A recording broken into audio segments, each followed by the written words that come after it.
Action.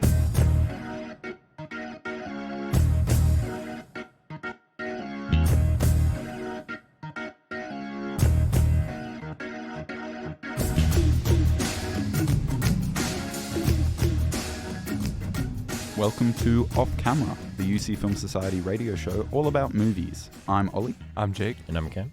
And we'll be your directors for this episode. This week on Off Camera, alongside our usual schedule, we'll be discussing the 2001 Wes Anderson movie, The Royal Tenenbaums. Jake, what have you been watching recently? Okay, so yesterday for Readings Movies class, our last class of the semester, we watched Sidney Lumet's 1976 Network, which is a comedy drama about the media, news, and entertainment world. Very relevant today, very scary movie with how much it predicted about the world we live in today. Very amazing, just amazing writing and great performances. I also watched two Martin Scorsese films. I rewatched The King of Comedy, 1982 satire starring Robert De Niro, and one of Robert De Niro's best performances in my opinion. Just very funny, very underrated movie. And I also watched Bringing Out the Dead, which is a movie he did with Paul Schrader, who wrote Taxi Driver, Raging Bull. It's about a paramedic, late night streets of New York, starring Nicolas Cage. Really good Nicolas Cage performance. Pretty dark movie. Pretty weird movie, but I liked it. Was it just like Nicolas Cage being Nicolas Cage? He goes a little bit Nicolas Cage at some points, but not fully. No. Okay. I truly thought you were going to say you rewatched Taxi Driver, and I was going to rip into you. No. Perhaps after Killers of the Flower Moon, I'll rewatch some more Scorsese. We'll see. Cam, what have you been up to? I've been watching. Well, I've started watching Loki season 2. I watched the first episode, which was very, very good. I was saying this before we started, but the first season I really enjoyed at the time, and then all the other Marvel stuff came out, and I was kind of like, oh wait, hang on, is Loki really that good? Because of just everything else with that whole situation. Not many people. It's Phase 4, right? Not many people are happy with Phase 4, which is fair enough. I'm not particularly happy with it. There needs to be more coming together, more. I think we're technically in Phase 5 now, but it's just so confusing. I don't know. Phase 4 was so short. It was like... But it was so short time, so long content. Like there was Yes. so much content. Yes. More than any other phase. Because they skipped because of all the 2020. TV shows. But yeah, it was only like 2 or 3 years. That's fair. Yeah. So, yeah, it was all... It felt really long, but then I watched the first episode because I wasn't sure, so I just watched a little bit of the first episode and it hooked me instantly. So it just confirmed that yes, Loki is the best thing to come out of this phase so far. But fun little fact, so we're recording this on 19th of October. 2 days ago on the 17th, Iron Man died. In the timeline. In the timeline. Devastating. In Endgame, the 17th of October 2023, Iron Man died and snapped his fingers. At least you got to see Oppenheimer. Jake. Although there would have been some confusing... He was in Oppenheimer. Yeah, there would have been confusing... You would have been like, wait a minute, that guy looks like me. yeah. Wow. That's a good take. I like that. That's a great take. Yeah. That's really good. He got to see Oppenheimer. Fantastic. Oh my god. Wow. Is that all you've been watching, really? I also watched the first episode of The Newsroom, which is a 2012 TV show starring Jeff Daniels, Olivia Munn, Emily Mortimer, and it's pretty much about Jeff Daniels, who you might recognize from Dumb and Dumber, plays a kick-ass news anchor, who just has all. He seems like he has all the answers to all the questions and always knows where to be morally, but also doesn't matter whose side you're on, he will always be able to find holes in your argument and attack that when he's giving interviews. There you go. And he's really good at that, but yeah. That's what I've been watching. You know who wrote The Newsroom, right? Aaron Sorkin. Yeah. Writer of The Social Network. Yeah. Yeah. That was a guess, but I figured. Wow. I would have seen it when I looked on his Wikipedia, but I didn't remember that. Yeah. I was just like, I know you're going to say Aaron Sorkin. Yeah. It is very well Very written. Sorkin-y. I haven't seen it, but I wanna highly watch it. recommend it. Well, it's like that, West Wing. Yeah. You can Social watch it Network. on Binge and Foxtel Go, but really, who has Foxtel anymore? I do. You do? Do you have every streaming service? Let's He not doesn't- talk about it. I reckon he doesn't own them. He just There's a few I mooches. borrow, but I He buy leeches. Foxtel. you're the reason you're a Netflix. moocher. You're the reason A little Netflix bit. set up this password little bit. stuff. You know Disney Plus is doing it too. Yeah, I don't Oh, have Disney Plus. I lovely. use my own friends, so that's not going to be good for me. I I probably shouldn't share pay that on I pay for the Disney wavelength. Plus, and everyone mooches off me. Yeah. So So you'll finally sucks get your money to back. sucks to suck everyone else, including my own family. Speaking Um, of streaming services, real quick, Apple TV Plus, I would highly recommend it. They Mm. definitely go for more of a quality over quantity thing, unlike Netflix.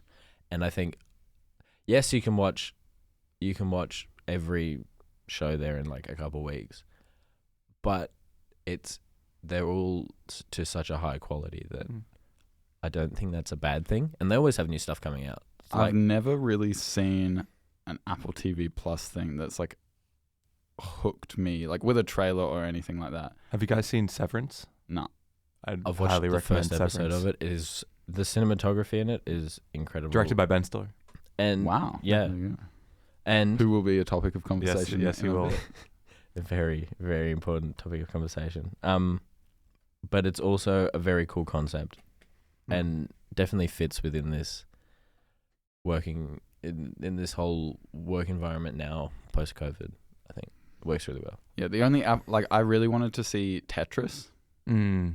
Apparently it was bad, but I really wanted to see it before it came out, Mm. before I heard any reviews. So I was tempted to get a free trial to watch it on that. But like Ted Lasso, I know is meant to be fantastic, but I don't like sport, like sort of full stop. So It's got not much to do with sport. I don't really watch sport. I'm on season 2, episode 5 at the moment. yeah, Like I've been slowly watching it, but every single episode is just amazing. It's funny. It's sad. I'm surprised, It's Jake. emotional. My parents are in love with it, and they like keep getting on me to watch it. And I Yeah. just haven't. my I'm gonna get My on. brothers I watched met it. your parents the other day. Oh yeah, we're dating now. oh cool. Yeah. Yeah. Yeah. Yeah. No, I'm gonna get on that as well. You need to watch it. Okay. You will. I think you'll really enjoy it. I love Jason Sudeikis. He's awesome. Yeah. You know he's in The He's- Mandalorian. When? In season 1, What? he's one of the scout troopers that kidnaps Grogu. He's You- the one that punches You don't see his Grogu. face, do you? No. No. Oh my God, I didn't This know is that. like Daniel Craig in The Force Awakens. Yeah, kind of yeah. thing. Yeah. that's I great just stuff. remember it from when it came out. That's the only reason. I didn't know that. It's because though. when it came out, that's wild. everyone was like hating on Jason Sudeikis because he 'Cause he punched punched Grogu. It was really funny. Anyway, sorry I interrupted. Ollie, what have you been watching? I watched quite a lot, actually. I watched all of John Wick 1, 2, 3. I didn't watch 4. I started it, but we won't get into that. The means of watching. Yes, it was. It's not currently streaming, so difficult without paying money. You can buy it on iTunes for $24.99. No, thank you. I also Good point. watched Now You See Me 2. Mm. Good. Good. I watched. Because I believe you watched the first one last week. Yes, I watched the Yeah. first one last week, and so I just went and watched the second one for something to do while I was doing an assignment. I didn't do the assignment while I was watching it That because just it, means it it's hooked that good. it hooked me in. They need to do a third one. I started watching The Italian Job, not the original one, but the 90s one, with like Jason Statham, Mark Wahlberg, Edward Norton. Mm-hmm. It's a better version of The Expendables. I also watched Henry Sugar, Oh. Good, and I watched finally. The Swan. What did you think? They were so weird. I really liked them, Yeah. but it was so weird. It's like, we're going to talk about the Royal Tenenbaums later. That was not very Wes Anderson, and this was so extremely Wes Anderson. Right. And it was almost difficult to watch because you had to be paying so much attention because they don't show you anything. No. It's the opposite of show don't tell. It's entirely telling, Yeah. but in a way that really works. I think this is the only time that it actually works. Like, you notice it in student films where they're like, okay, they have to say this to show that, oh, I got fired from my job or something. Mm. But yeah, this works. But I think it's because it's in the style of like a play, like a stage performance. Yeah, Kind like of. it's directed to you, like it's not just telling in like a story way where they're very- telling each other everything. They are directly telling you Yeah. everything. They are speaking to camera.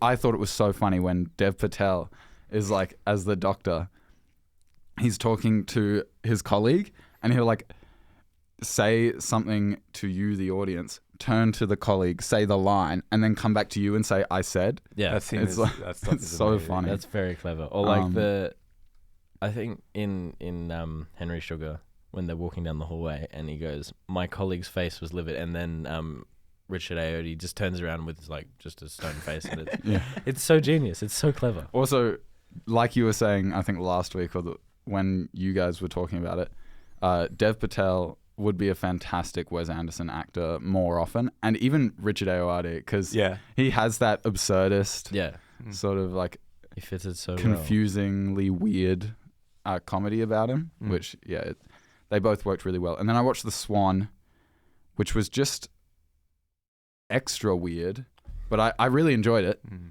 But it was even weirder. Like Henry Sugar was easier to follow and more consumable in a way. It was like easy to digest. The Swan was like somewhat confronting. It wasn't like a hard watch in that way. It was just funky, if you will. I struggled a bit with The Swan. But I did enjoy it, and then I haven't gotten around to watching the other two yet because I was too busy watching everything else I watched. Yeah, fair I think I watched something else, but I can't remember what it was, and I never got around to writing my Letterboxd reviews, so I've forgotten. But I'll figure it out. But then I watched the Royal Tenenbaums. That's the last thing, and we're going to talk about. Oh my that god, later. same. Whoa, crazy! Whoa. Before we do we want to do a quick pick your moment? I think we do. Let's Oh, let's do. that. Because you finally watched most of the John Wicks. Well, I had watched them all before. Oh. This was not for the first time. I didn't know that. Oh, there you Well, go. now It was not for the first time. Now you know. You rewatched Um, them for the first time in a while, right? So they're fresh in your mind. Yeah, they're fresh Yeah. in my mind. So let's do the first one then. First John Wick, Let's do the first John Wick. which I rated the best out of. You've already The put three. your. Yeah. Okay. Yeah, my Letterboxd reviews are up for Oh no, them. do I follow you? Oh no, I might not. Yeah, it's an amazing film. I really love it. It's such a when you think about like action movies and Mhm. it's so American. Oh yeah. Like there's so much violence and stuff, which so much violence and Shakes killing. over here. And I don't USA. mean American as in USA. culturally. I mean American as in filmically. Yeah. Not to rag on your heritage, Jake. But like, it does make you think like, oh, why do I enjoy this? And it's because it looks so damn cool. Yeah, that's it. It's just so impressive the way they film it, choreograph it, and then in the first one particularly, make it believable that you would like John, who is an ex-mercenary essentially. But I mean, if you're gonna kill a man's dog, you're instantly gonna like the guy if he goes on a vendetta hunt, because you would do the same. I mean, maybe not, but Maybe the best setup for a movie ever. ever. I don't know about that. But I mean, it's an anytime you incredible see- inciting incident. Yeah. know? Anytime you see a dog in a movie, well, I see a dog in a movie, I'm like, please don't die, please don't die, please don't die. And it's John Wick that's made that anxiety though. You know what else I did watch? I remembered. Well, I've looked it up on Netflix. The Great Wall. Oh my God, is that the Matt Damon? Uh, movie? Yeah, the Matt Damon, Pedro Pascal, who I forgot was in it. It wasn't as bad as I remember, but it's not good. I have not No. heard It's- good things. It's like it's fine. It gave me Pacific Rim, Godzilla vibes, but like It's not definitely as compelling. targeted to a Mm. specific demographic. Yeah. To make money. That's all it's for. It's not anybody's passion project or anything. It's literally just to make money from this specific audience. Yeah, Matt What- Damon's made some weird choices, personally. but I did really enjoy the banter between Matt Damon and Pedro Pascal Yeah, in the that's good movie. stuff. It was fun, and I was scared the whole time that Pedro's character was going to die, but he didn't, so that's good. Part of the reason why I watched it was because I wanted to write in my review, when it came out in cinemas, I went to see it with my friend, and the fire alarm went off, so we didn't get to see the end. Well, we didn't get to see most of the movie. In fact, I think we only saw like the first 20 minutes. Did you get a refund? I don't even know, but we ended up trying to see it like 4 times because things kept happening that meant it got screwed up. I think the fire alarm happened twice. So the first time and then like another time. And then something else happened that meant we couldn't watch it when we were already on our way there.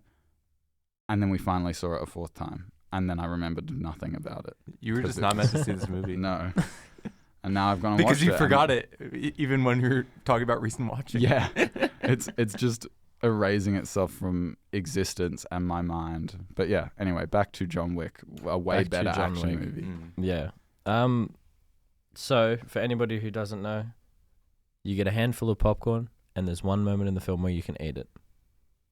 So Jake, do you know what you want to give us a couple moments that you're thinking of so I can see your brains turning.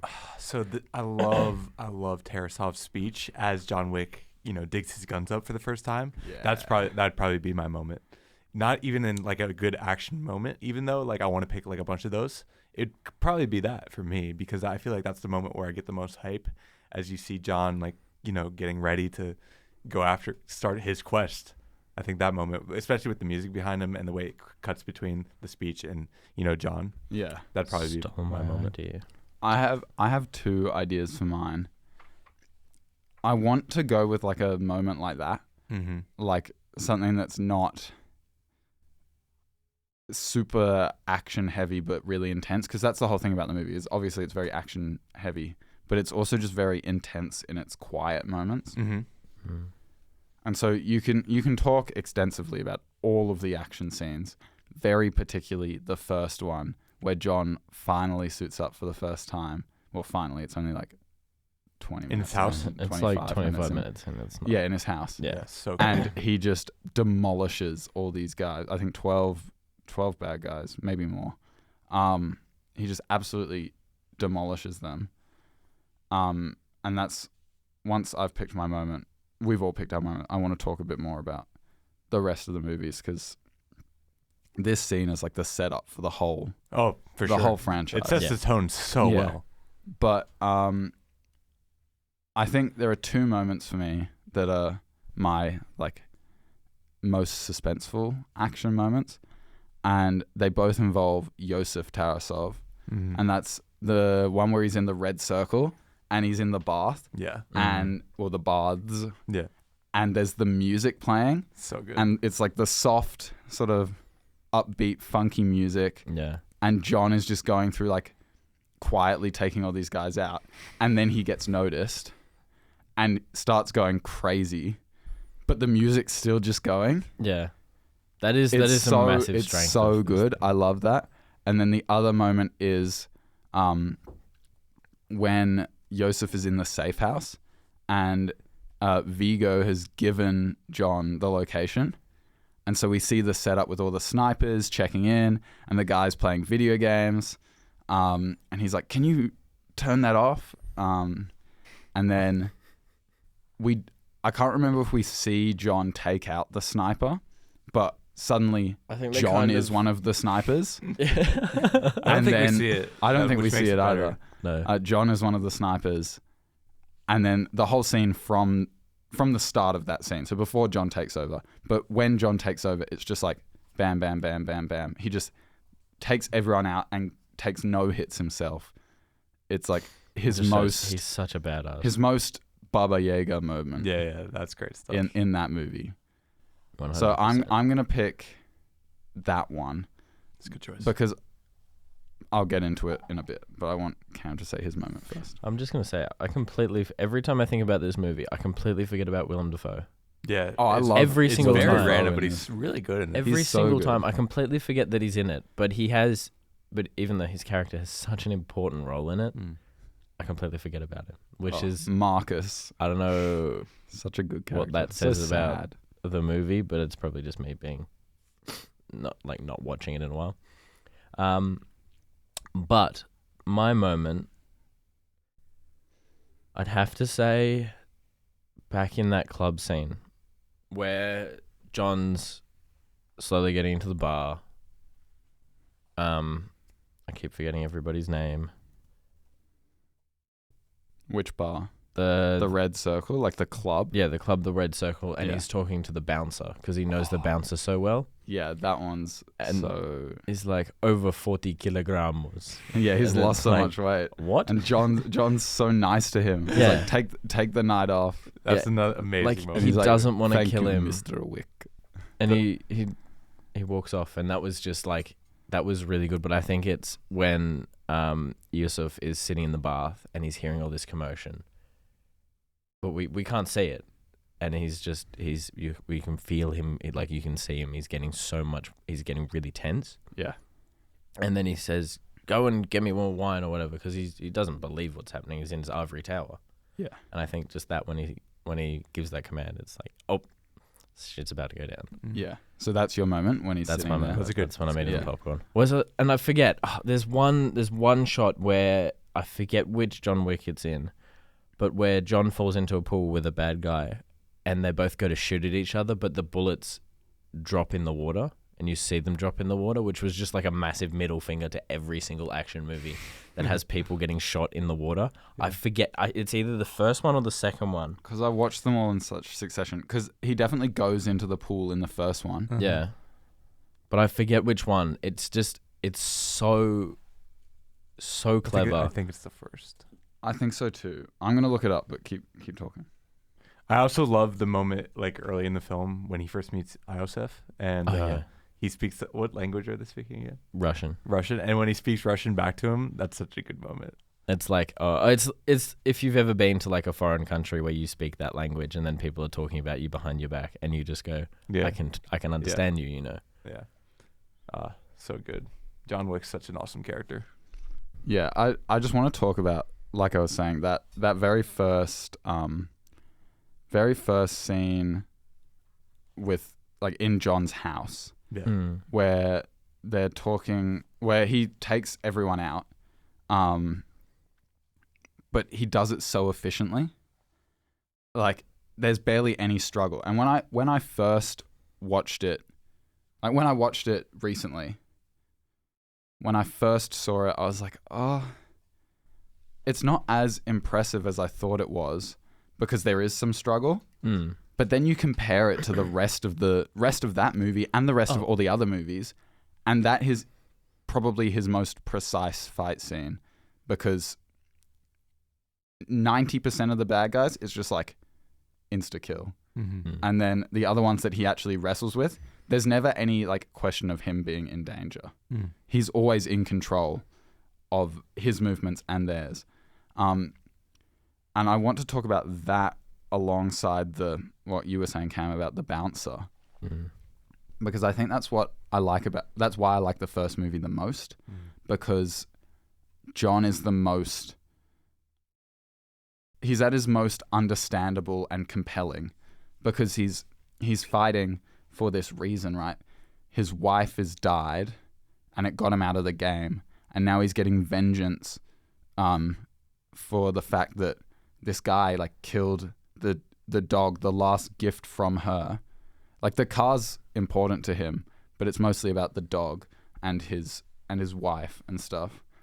And the first movie does it so well, but then the second, third, fourth, it's all still about his wife, but it's so much in the background, particularly the second. Mm. That's why I rated it the way I did, because the second sets up so much of 3 and 4 because he kills the high table member, and like that's why he's excommunicated and on the run from everyone. But I didn't think they set that up in a compelling way story-wise, because they introduced the markers and it's like he has to be part of it. Well, this is like I think it's that idea of honor among thieves, which it makes it seem like the Continental and the table as an organization is more legitimate. Yeah. And there's actually some order in all of that chaos, which is, I like it. I think I'd put 2 above 1. but mostly because it's more of an action thing. But let me bring it back to John Wick number 1 first. There is a website called. No, it's not a website. So there's a guy who goes through movies and finds the kill count, and John Wick is very interesting. So in total, in John Wick 1, he kills 77 people. He has an 86.52% accuracy. He only misses 19 shots and he hits 120. He hit 51. Yeah, so he had 49 headshots, 51 chest shots, 1 shot in the neck, 9 in the stomach, 1 in the foot, and 7 in the leg. But the majority of his shots were headshots, which is just... If you've watched the CinemaSins video on John Wick, they have a special... what is it? Like a special... Counter. Yeah, a special counter just for the headshots in these series of movies specifically. Yeah, that's just a little bit of trivia. But it reminds me back to that first scene that you were talking about. Have you ever seen Red?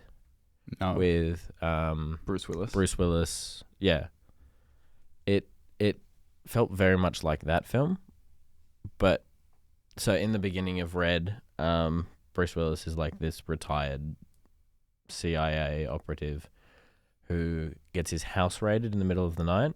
So what he does is he puts a bunch of 9mm bullets in a frying pan and cooks them so that they explode and all the people go to the kitchen, and then he comes out and kills them all, doesn't get scraped and whatever. That's really cool. It just felt like that. I'd highly recommend watching Red. It's funny, it's action. There's also a sequel called Red 2. It's very clever. I like it. The pool scene with the shooting. Yep. John Wick 3. What? It's because it's in the Continental at the end with the fully armored high table goons. I think just the thing about John Wick 2, I still love that movie, and it's just, and like you say, Honor Amongst Thieves, yeah, all of that. Like, they have all these rules. The problem is these rules are never... We don't get to see like the whole thing. You never know all of the rules. You only hear the relevant ones. And that makes sense, right? Reveal it. Yeah, I do admit they're a bit of like we need this to happen in the movie. Let's invent this system that's been around that is in movie world has been around for hundreds of years. Yeah. Just accepted by everyone, but we don't know about it yet. It was more just like, for me, John's whole thing is like he wants to get out, right? Yeah. And he's honorable in not killing that bouncer. And at the start of 2, he doesn't kill the other Tarasov gangster, the one who stole his car. He actually doesn't kill any of the guys in that warehouse. He never uses a gun in that scene. He just knocks them around with his car. Which is very clever. Which is very clever. And then his car gets really beat up. I still prefer the horse, but... But then it goes... As soon as that scene's done, that scene feels like it could be part of the first movie. But then it feels like a different movie. Good. It's the sequel. From there. But it just doesn't feel connected to that same storyline. It feels like we started a new storyline there. Like it's a whole new concept. And from that moment, John feels less like this compelling character and more like the filmmakers just wanted to have these massive action scenes and wanted to make him kill. And like they still make it compelling enough, because I don't think I'd enjoy it if it was just this guy killing people. But just comparatively, I don't feel like it's as compelling as the first. Like it doesn't feel like he needs to do this in order to honor himself and his wife. He's just doing it to get out again, which I understand is important to himself and his wife, but it doesn't feel as connected. Anyway. Okay. John Wick is not the movie we plan to talk about today. I definitely agree with you, though. Even though I like 2 and 4. Two definitely. The start of 2 feels like it's just finishing up the first one. Yeah. It's just like, okay, we're putting a cap on that. And then, yeah, like you said, I 100% agree. It feels like a different storyline. It goes haywire, but the action level's up. Yeah. I do still love it. It has much cooler scenes, though. Yeah. I must admit. What are the kill counts for the other ones before we move on? Let me just Google that real quick. As you search that up, I just want to say I think my favorite scene in the whole series is the Hall of Mirrors fight at the end of 2. Definitely not. Definitely me. not for me. No, that I just annoyed love me. that scene so much. I do not like that scene because Really? it feels so imprecise. That's my favorite thing about the John Wick fight scenes is when That's they're really fair. precise. I like how chaotic it and is. he for one, he like hardly ever has any bullets. And then I don't get why he never picks up one of the other guy's guns. Like, you don't have any bullets. Anyway. Don't make me hate the scene. I just like how it looks. It's impressively shot and very impressively... It's a very impressive use of effects to get rid of the camera. Yeah, that's what was like blowing me away when I was watching it for the first time. I was like, how are we not seeing a camera? Yeah, but I don't think it's... I think it's probably my least favorite scene. Yeah, I don't know about it. I thought it was... I've seen too many videos of those people, of the kids running in the mirror maze and just smacking into a wall. That's what I thought would happen. I just like, those are some very funny videos, and it kind of pulled me out of it. I was too busy thinking about kids hurting themselves. Part of why I didn't like 2 as much is I don't like Santino D'Antonio, the villain. He's just annoying, and I don't feel like he has enough. No, he's just like to be a scumbag. Yeah, Yeah, he's not like either. enough of John's villain. Like Vigo and Yosef work, and then the villains in 3 work, but Santino just feels like this guy they've put in. Anyway, We get the Bowery King though. Cam. That's awesome. Yeah. Cam, I Okay. like So your I've expression. found some stats for the kill count. So John Wick 2, 302 shots fired, 80% accuracy. So he's down. He's down a little bit, but he did have more shots. Yes. He had a total of 128 kills, so more kills. 104 of those were headshots. 90 of them were chest shots. 36 were in the stomach, and then the rest were various limbs, and 60 missed. So he's letting us down a bit. And then weapons used, various handguns and shotguns and the AR-15, which that tunnel scene is amazing. I watched it again last night. The tunnel scene. The when tunnel him and scene, yeah. Common are shooting at each Yeah. other silently. I love that scene too. So when he in John Wick 2, yeah. when he's leaving, he just left the party, he's got into the tunnels, yes. and then Ruby Rose is like, Yeah, we're yeah. gonna cut off loose ends. Yeah. His marksmanship and just overall weapon handling is incredible. Keanu Reeves actually took firearms courses for this and is really good at You like can tell. speed shooting. Mm. There's BTS of John Wick 3 of he's going around a firing range with an AR-15, like killing times like faster than most professionals do it. Right. Which is just insane. John Wick 3. It's less. It has 42 confirmed kills, which is weird. I'm not surprised actually, because there's not a lot of fighting. There's not as much fighting. It's mostly running. That's true. And a lot of the fighting time is spent fighting like 1 or 2 guys. Like right at the Or end, that big fat. those two assassins and then 0. It's like a 20-minute fight or 30-minute fight scene that for just scene like 3 annoyed guys. the hell out of me. I hate it. I don't like that scene. Every time I will skip to the end Wow. because it annoys me Which so part? much. Just that final scene with the 2 guys. It dragged on way It's too way much. too long. It just annoyed me. It really annoyed me. Fair. So for the kill count, yes, for number 3, 42 confirmed kills, 13 shots taken. It doesn't have a weapon accuracy, but it does say the weapons used. So he used 2 different handguns, a SMG, and 3 Belgian dogs. I don't know how to pronounce that, but 3 dogs killed 3 people. 3 dog kills, 3 confirmed kills from Right, yeah. the dogs. What about the scene at the start with like the hatchet and the knives and stuff? Is that That's in such there? a cool scene. I love that No, scene. this webpage is a lot shorter, unfortunately. Okay, well, why don't we talk about something That's really less violent, but quite interesting. Emotionally violent. Emotionally in violent. my opinion. Yep.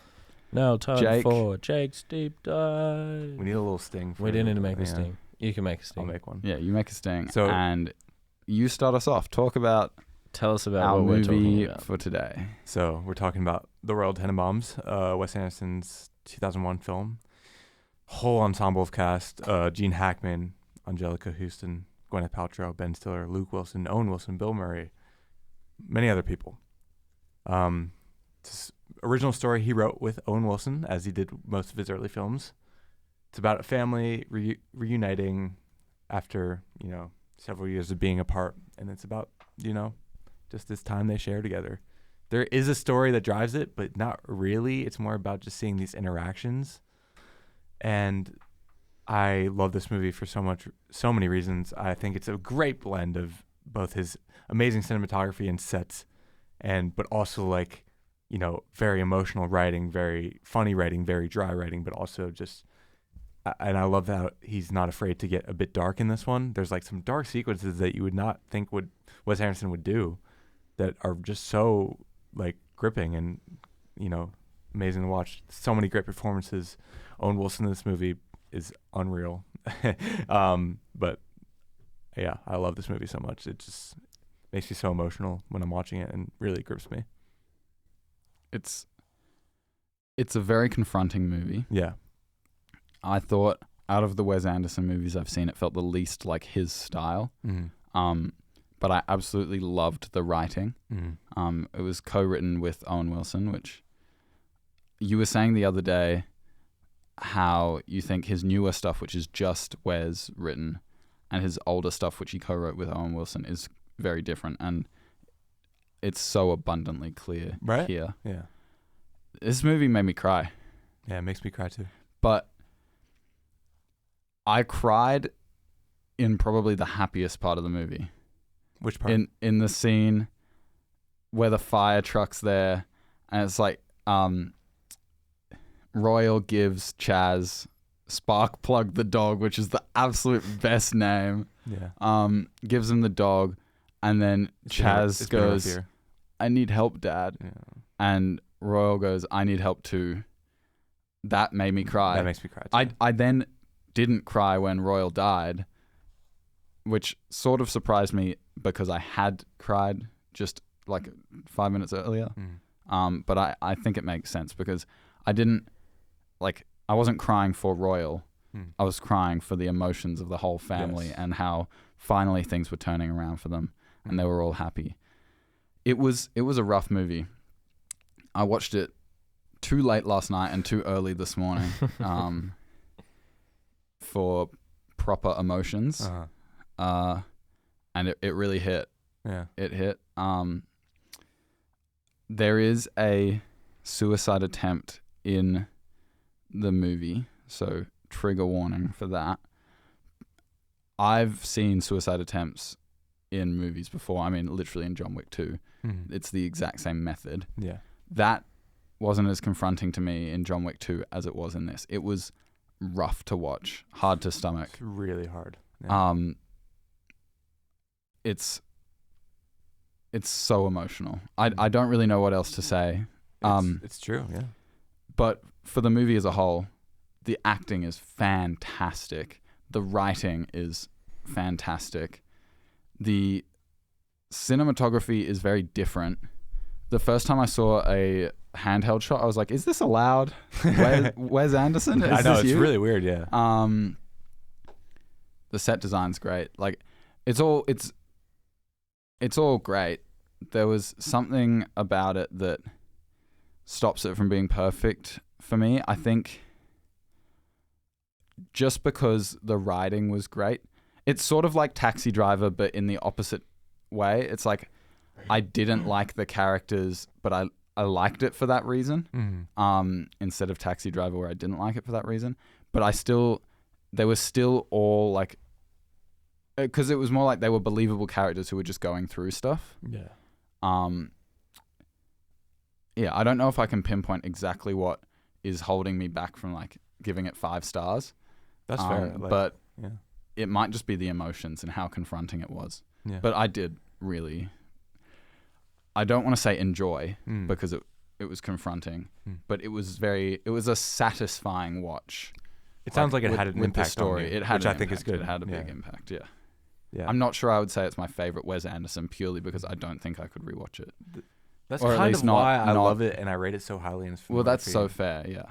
Because like of how confronting it is. Like there's nothing like that in his filmography. Yeah. Especially nowadays. I look back and I'm like, yeah, I would kind of do anything for him to make something like this again.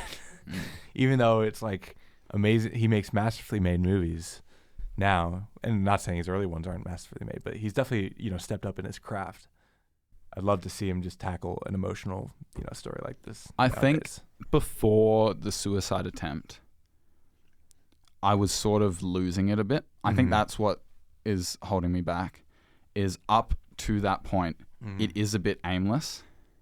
Like you can see everyone's individual stories, and they're sort of slowly trucking towards their destination and their end point. But it wasn't as compelling until that moment brought everyone truly together, Mhm. which is the whole point. Like you're Yeah. meant to start out, they're kids, you see the downfall of the family, you see the family at their lowest as adults, and then they very slowly sort of, I'm not sure they actually start building up before the suicide attempt, but you see them get used to each other, I don't Yeah. know even if it's all like a flat if you guys plane have of seen tone. Umbrella Academy. No. I have not. This is very similar to Umbrella Academy. You, Mm. if even just watch the first episode, it's I have very seen similar. the first episode of Umbrella Academy. It's very similar. It's like, okay, you grew up as kids and everyone kind of hated each other, and then they left, but now they're coming back together because the death of the father figure. Yeah. But yeah, I just think before that moment, it was losing me, Mm. which is not intentional that it loses you, but intentional that it's sort of not Not much. reaching anything Yeah. yet. It's grasping at straws and purposefully not grabbing them until that key moment properly brings everyone together, and it's a moment of healing for everyone. Yeah. But yeah, no, good, very good movie. It's wild. Cam? I gotta be honest, this didn't really stand out for me at all. Mm. It was kind of just like the acting was and the writing was, I don't know, I feel it was two different leagues. The acting was really good because of the actors Mm-hmm. and just who they were specifically. Yeah. I don't think anybody else could have pulled this off except this cast. But I think the writing of Royal, don't think he was redeemed. He's still a rich scumbag at the end where he buys the boys the dog. Which is the point. Yeah. Yes. But even he's broke though. He's just been broke. He's working as an elevator operator. I don't know. I think he hasn't been redeemed at all, especially when he died. I was kind of like, oh, finally. Like I was promised that, but nothing I happened think- without the film. I throughout think- the film. Like, you're right. He's not redeemed. I don't think he gets redeemed. I think what happens is he starts making an effort, which doesn't redeem what he's done, but it positively impacts everyone else's relationships, so they get better even though he doesn't. Mm. And I think, to me, that was powerful because I didn't like Royal more at the end. I just found everyone else's situations better. The moment he has with Chassis doesn't necessarily, with Ben Stiller, that doesn't necessarily redeem him for me. No. But it shows the potential for him to be redeemed in the future, and that's the first time you see it in the movie for me. And then he dies. Yeah. Mm. So I think that's what's like the fact that he dies after that is what really. If I had to do a pick your moment for that movie, it would be at the end when Ari, Uzi, and Royal are on the garbage truck. Oh my god! And So then good. Chaz leans out from behind and is laughing. That was That was very my clever. favorite shot of the So good. whole movie. Yeah. And yeah, I still don't think it redeems Royal, but it not that he needed redeeming, but it redeems Chaz, and Royal's actions redeem the rest of the family. Mm. Mm. I think, to be fair, when I was watching this, I was I was drifting off to sleep and then went, oh, hang on, we're recording tomorrow. I need to watch this. Oh, whoops. And then I watched it. I wasn't in the right mind for like Wes Anderson, but this is kind of not Wes Anderson. It's very... It's almost, you don't even need to be in the right mind for Wes Anderson. It's more, it's deeper than the rest of his stuff. Well, I think arguably.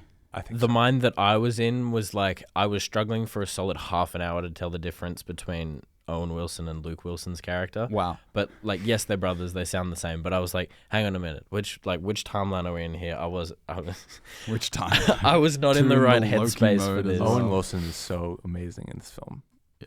He's so good. And Luke Wilson. I would say those two Yeah. are... I hate his character. Who? Richie. Owen Wilson's character. Oh, right. Yeah, You hate me too. Eli. Eli.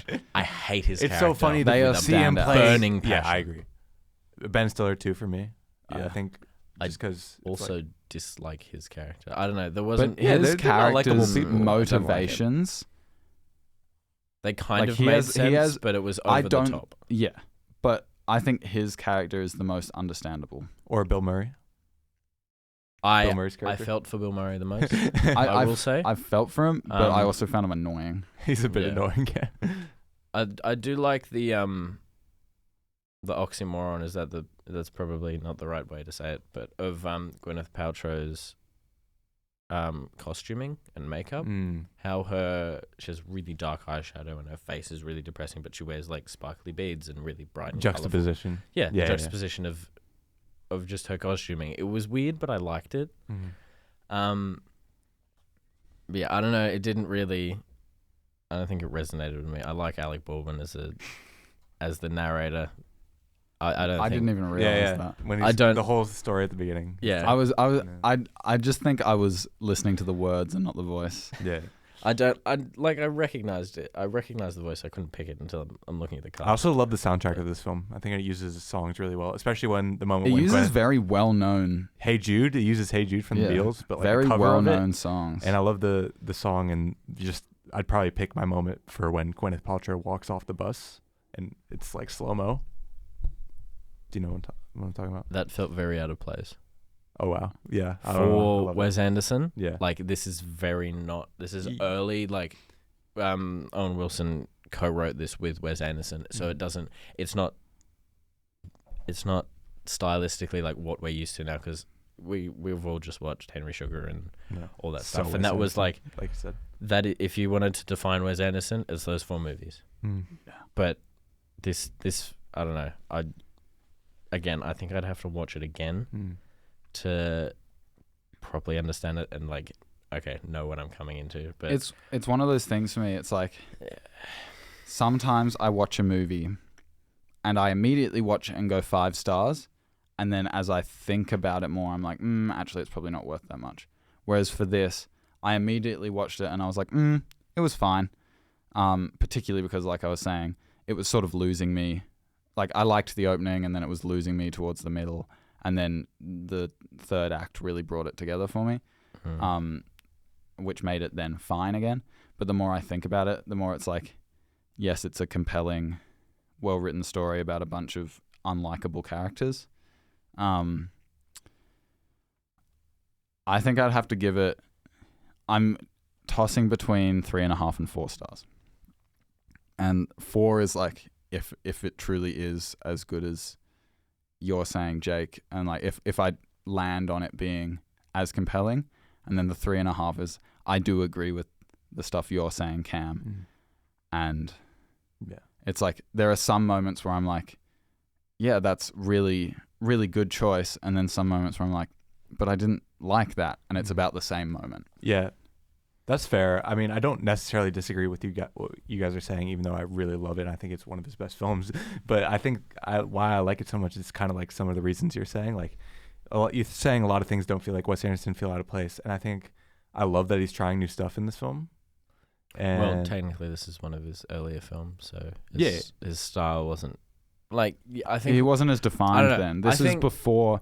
And that's true. Yeah. What I think happened was he released this movie. It was controversial.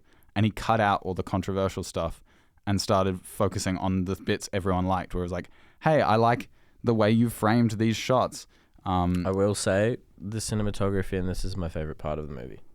My favorite part, cinematography. I like it looks great. the way that just characters are in the frame, especially if it's one of them's up a flight of stairs or one of them's on the floor or in the street, but you can still see them in both. And I like that. He uses thirds a lot, to where I was noticing it and it kind of got annoying. But I still think, yes, the cinematography in this is very, very good. I will say that, that's my favorite part of the movie. But the rest of it, I don't know. I won't say my rating yet, but not 100%. I'd have to watch it again, I think. But that'll come at a later date. Yeah, I'd be curious to see on ratings for like both of you if you rewatch it, especially you, because like I feel like if you know like what happens in the third act, it might like grip you more in the second. Perhaps, I don't know. Yeah, I'm not sure. I think the whole reason I'm now trying to review films more is not because I like reviewing movies. I still hate movie reviews and critics and everything like that. It's because... Except me. He hates you especially. That's why he spends an hour and a half every single Thursday chatting to you about in movies. the same room talking about movies. I'm actually livid right now, having to be 2 meters away from you. Stifling all your anger. Every time we walk off around the corner, he punches the wall and goes, "I hate Jake so much," and just yells about That's it. fair. I'll start my own podcast. Talk to myself. Except for you. Thank you. But I want to be more critically thinking about movies so that I can write them better. And what you say about being able to come back to this movie a second time and watch that second act and have it be more compelling because I know what's going to happen in the third act. I think a movie should be digestible and understandable from the beginning.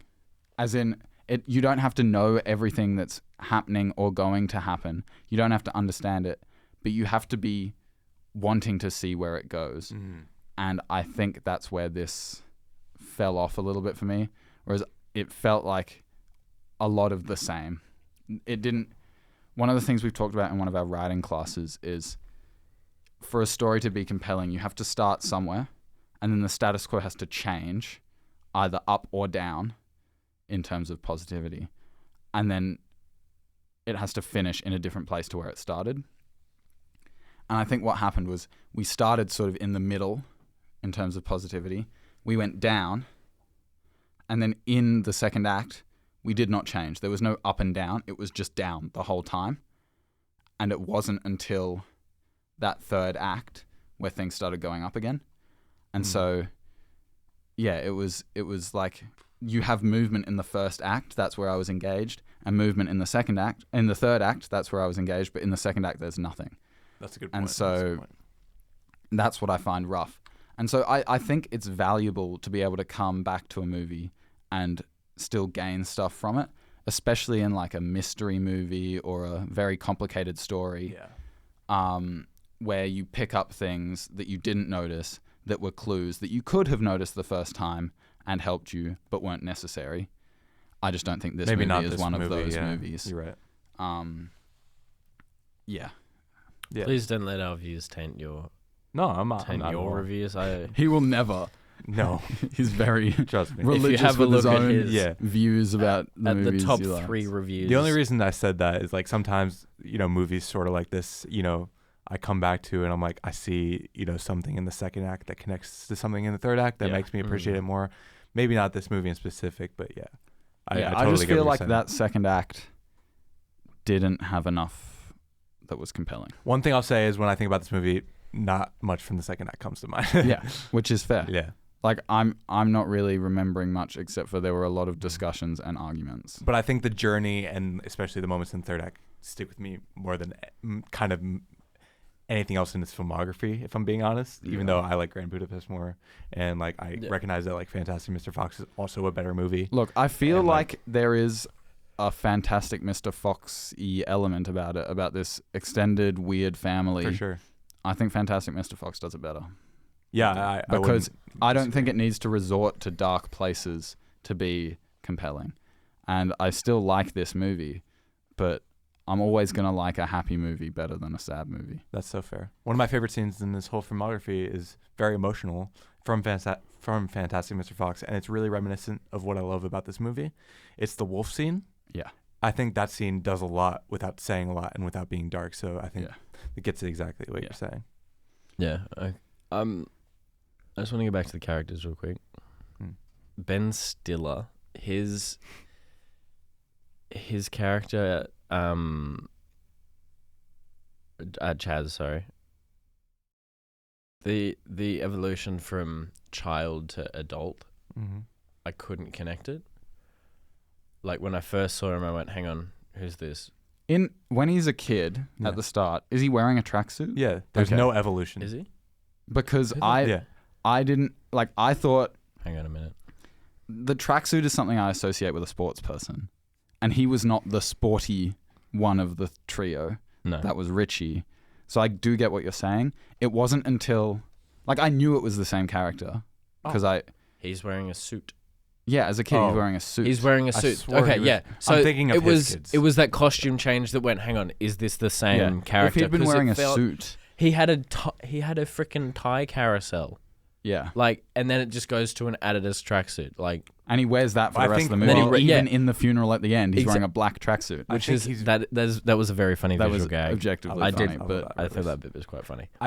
Think sort of it is like he wants to move away from like that suit business world as he gets older. you see him still doing it Yeah, as soon as he comes back. That's obviously what his job is. Yeah. Because when they go back to the 111 Archer Street, he's back in his old room and he's got a whole office running. You see there's a mail runner yeah. and there's a secretary and he's got his kids on phones. Like, he's still the same person, just with more life experience and now more depression. I agree with what you're saying. I liked Chaz at the end of the movie, not before that. Yeah, me too. Okay. Interesting. Well, it's because I didn't he was depressed and I understood his depression and I truly understood where he was coming from the whole time. It was just almost too rough. And so when he finally sort of regained some of his humanity, it was like, breath of fresh air. Okay. Yeah. All right. Well, we're running out of time a little bit. So, Ollie, what's your rating? This is so hard. I think I'm going to say 3.5 because I almost said 3 just then because of the discussions we've had. I do enjoy this. Well, not enjoy. I do like this movie. I think I do need to rewatch it at some point. I definitely cannot rewatch it anytime soon. There was a lot that I found compelling and it is well put together. I don't know. It's got something lacking. Yeah. I'd have to give it a 2.5, I reckon. Wow. I'm sorry, but Is that the lowest rating we've had Yes. on the radio show? yeah. I think just the combination of the characters, they're all, I don't know if they really, I don't feel like they change. Like, I know they they evolve a little bit, but I don't think it's enough for me. And the story was, again, maybe on season 2 of the podcast, I'll rewatch it and we'll have I'll have a better takeaway. But I just don't think I enjoyed it that much. But it wasn't terrible. There were still redeeming qualities. I don't think they redeemed it enough for me, unfortunately. Dang. Yeah. Jake, Sorry about that. what's your star rating? 4.5. So yeah, I originally had a 4.5. I moved it up to a 5 recently, just because I don't know. Maybe if I rewatched it a little lower, I don't know. Do you change your ratings without watching movies? Yeah, sometimes. If I'm thinking about a movie a lot and I'm like, oh man, like this one just stands out to me. Yeah. Especially, I've also noticed you read and like other people's reviews a lot, yeah, like just random people. yeah. So I don't let that- those change my mind though. No. No. Okay. There you go. So it's like a personal 5. From an objective film, it'd probably be more 4.5. But just from what it does to me emotionally, I think, especially in his filmography, it stands out to me personally, and I think it'd be a 5 for that. Yeah. Okay. Well, that was the Royal Tenenbaums. We will probably not talk about Wes Anderson again No, I'm kind of we've Wes had- Anderson we've had- anytime soon. We've had I'm 2 going to weeks of a watch lot of it. The Ratcatcher and Poison. Maybe that's the last time we'll talk. But I might not talk about it on the 3 weeks podcast. in a I'll just row. talk to you guys personally about it. That's fair. To be fair, we haven't mentioned that series at all this episode, which I shall not name. Oh, we will not. True. But True. we haven't It'll- mentioned it'll come up Very somehow. proud of you guys. Yeah. Very proud. I thought about it. How Anyway. dare you? Anyway. We all haven't thought about it. mentioned it. But Why don't we do Uh, some quick pitch to sort of yeah. cleanse our palates? quick pitch. All right. I've already inputted some roles, so we don't have to spend time. Cam, you get to pick a director. You just mouthed an expletive. I apologize. You don't seem happy. I don't. Jake, actor, Give me a and I'll pick second. genre. Give me 2 seconds. Let me just. Search up a list of directors. Let me just find. I just want to have a look at what I've recently watched, and then I've got an actor ready. Should something I say that it? I can like remember, but something we haven't said. What about before. Chad Stahelski, I've got director of John Wick? Oh, that's a good point. No, I can't. You've given me the idea. Have we done Sam L. Jackson? As a director or As an an actor? actor, as an No, actor. we haven't. Well, that's who I was gonna say. There would be a lot of But I expletives I in won't that one. announce the actor until you announce the director, if you want. Do you want to? Well, do you want to give us a genre first, Ollie, and I'll. Okay.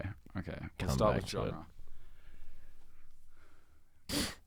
So far, do you have the notes from last? I'm episode? gonna say it. I don't have them all written down because it's on my hard drive, which I don't have. But last week we did. Last time we did. I literally I- looked at it yesterday.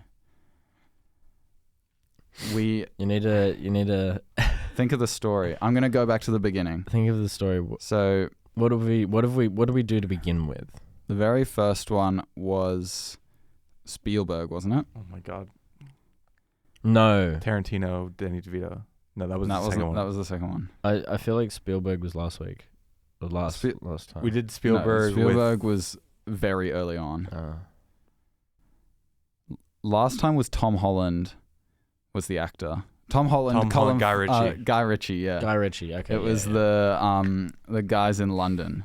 And it was the main a- idea was Tom Holland got angry about Yeah, losing it was a comedy. oyster Was card. it a comedy? Yeah, it was a comedy. Yeah. Yeah.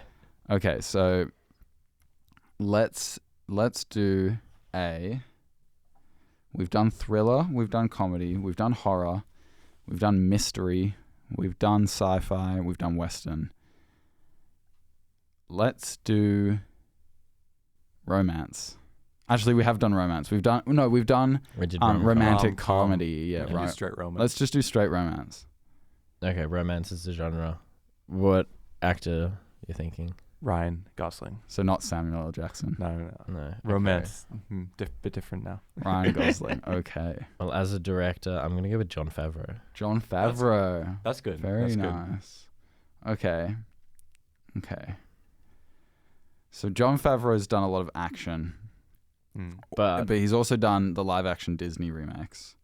Elf. He's also done Elf. He is really done good Chef. at technical innovations in film. Yeah. So Chef has romance. elements. maybe he's not the writer. Well, I mean, we're the writers. He's He's just the- directing. He's it. just Yeah. directing it. Okay. But we're telling him how to direct it. What are He. you thinking? It's just a straight romance. Is there anything about it that is out of the ordinary? Like, is it set? Like, is it also a sci-fi? Is it also a western? Is it also a thriller? Is it also like? Is it a You could do like 1920s detective noir film? But it's a romance. Yes. I've made that a should be couple it. a couple detective noirs. I would love to see black and white Ryan Gosling in like one of those hats, coats, smoking a cigarette with his voiceover. So yeah, I think Voiceover by Oh my god. Oh my god. I was literally just talking about him. Alec Baldwin. Alec Baldwin. No, voiceover by Morgan Freeman. Yeah. Oh, voiced by Morgan Freeman. Okay. What if it was Will Ferrell?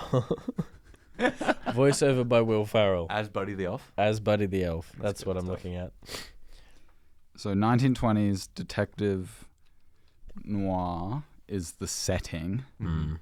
Is Ryan Gosling a detective, or Yes. is he the romantic of the detective? I think he's the detective and No. the wait, person. wait. What if it's what if he is the client for the detective and the detective is so. Something happens and he Penelope- hires this detective. Penelope Cruz is the detective. What Yeah. about Haley Atwell? I Oh, feel like that's she good. could, she could That's play. good. She Ooh. sort of has played like Agent Carter. Yeah, that's very Yeah, I Agent think- Carter-esque. I think Haley Atwell could do it. Yeah. Okay. Sure. Alright. Gosling has something happen to him. What happens to him? What happens to him? He is Maybe he's a single father ooh, and his kid gets kidnapped. I have Oh, a question. you I got a have hand an up idea. over My there? hand's up. Sir, I have a question. What if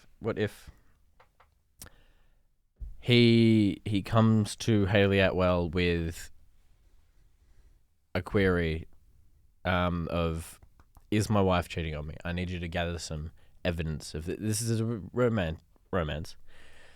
Why are you making that face? No, I'm just thinking. Carry on. So this is very rough. He comes to Haley Atwell with a query. He goes, "Hey, I think my wife is cheating on me," and Haley Atwell says, "Okay, what if I don't know who your wife is. Can you come back with some photos and I'll do some digging and a little bit more information about her?" So he goes away, and then Haley Atwell runs off to a date with his wife, but we don't know that. So the twist comes when he comes back to deliver the photos, and Atwell's looking through the photos, and she goes, "It was me. She's been That's having an actually affair with." really cool. That's really I compelling. I love that. Yeah. But then it's like, okay, so she ends up deciding to go with Ryan Gosling instead of his wife, Yeah, where does who's the romance probably come in? cheating on him because he's not a good guy, especially in the 1920s. It's the 20s. You want to erase an LGBT romance for a straight romance? No. I want to promote healthy relationships, Okay. no matter who it's with. So she's truly toxic, and she only loves the thrill Truly of toxic. like Yep. dating people. Yep. The wife. She's a floozy. Wow, that's a bit harsh. That's Okay. But I do like the concept. I do like It is the really concept. compelling. Gosling comes to Haley Atwell, who is a private detective, and asks her to investigate his wife for an affair. This typing's probably really loud. Yeah, I don't know. It's not. I can't hear it through the microphone, so it's fine. That's good. Haley Atwell asks Ryan Gosling to bring back some photos of his wife and some more information about them. And then she goes off for a date with his wife, which we don't know yet, in brackets, is his wife, Goes off for a date with a woman. with a woman, and Gosling comes back with pictures. then leaves. And this is like a smoky black and white detective's office. Gosling's just left, and Haley Atwell sits down, lights up a cigarette, and opens the Folder. the tan The manila folder. the manila folder and looks at their marriage certificate, their birth certificate, and then photos of their wedding. And this is where it's like, oh my god. And then the title, Love Isn't Black and White. And it's black and white. This is I love it. Because That's it's great stuff. because the movie is morally No, that should be grey. the tagline. That should be the tagline. Yeah. Yeah, true. What's love it? isn't Love. well, Love I like the brackets idea not of in color. I love the idea of color, and if we use gray as like in the name.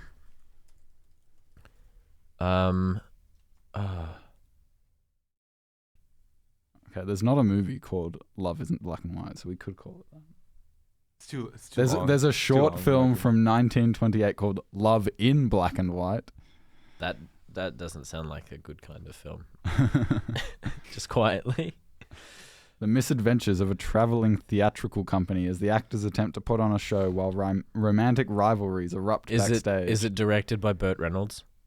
Let's find out. Jack Horner. Jack Horner, sorry. Yeah, probably. Starring Director. Dirk Diggler. Starring Dirk Diggler. Director Vladislav Starovich. Oh, it's a Russian. Yeah. That's Or it's a I think that's how you pronounce Slavic. it because it's Wladysslaw. I presume that's Vladislav. Anyway, so not Love Isn't Black and White. That's the tagline. The title, Something about like mist, gray, murky, something like that. Murky Pictures. She has to develop the photos because he's like, yeah, we just got married. I just wanted to show you these, but you're probably going to have to develop them first. She goes, okay, don't worry about it. Develops them, and then it's like the slow reveal. Yeah, that's better. That'd be cool. That'd be a cool Put her scene. in a red room, except it's not red. Except 'cause- it's black and white. Put her in a red room, but we don't know it's red. true heads will know it's red. You know. That's true. That's true. True heads. All y'all all the from the people with the 1920s. True off-camera heads will know it's red. Yeah. Thoughts on I like Murky it. Pictures? I like Murky it. Pictures is good. I like that. Murky Pictures definitely sounds like a studio, but yeah, that's good. True, but who cares? There's probably a better name, but I can't Wait, think oh. of it. Our job isn't to come up with a name; it's just to pitch a movie, which a name is part Where of does it. the But romance come in, though? or then it's a love triangle. Oh, yeah, okay. Yeah, fair enough. But How then does it end? Who's playing the cheating wife? Ooh. Penelope Cruz. What about Ryan Gosling's real life wife, After Eva watching Mendes? the Eva Hitman's, Mendes. after watching the Hitman's Bodyguard, I think I like Penelope Cruz too much. She's very. Wait, no. Oh my god, You're thinking Oh my Salma god, I'm Hayek? thinking Salma Hayek. Wow. Oh, wow, I'm an idiot. That is. No, sorry, Pirates of the Caribbean on Stranger Tides. Yeah. I like her too much in that. Yeah. I couldn't do that. Who's somebody who would be not where this whole game show is like we pick the wrong people, like the complete opposite of what it should be. So who would be the complete opposite of a cheating? Margot Robbie. Yeah, I was just about to say Margot Robbie because of Barbie. Yep, all right, Margot Robbie. Margot Robbie. Let's do it. All right, starring Margot Robbie, Ryan Gosling, and Haley Atwell. Directed by John. Directed by Jon Favreau. And the innovation is how he makes it black and white. He discovers some new way to make it black and white in a way that's really like. The innovation is You all the get characters are in color and the sets are in black and white. Written by Paul Thomas Anderson, please. Written by PTA. Written by Jake Lacey. It's written by Editing. us. Yeah. Written by Off Camera. Written by off camera. I Okay. like that. We're better writers than him. That's That's our good. movie pitched. That's our movie pitch. Please let us know in the Discord if you would like us to make this movie. Yeah. Minus that cast. 'Cause We we don't have that much money. no. Well, Jake can be Haley Atwell. Sounds good. Cam can be Shotgun Ryan Gosling.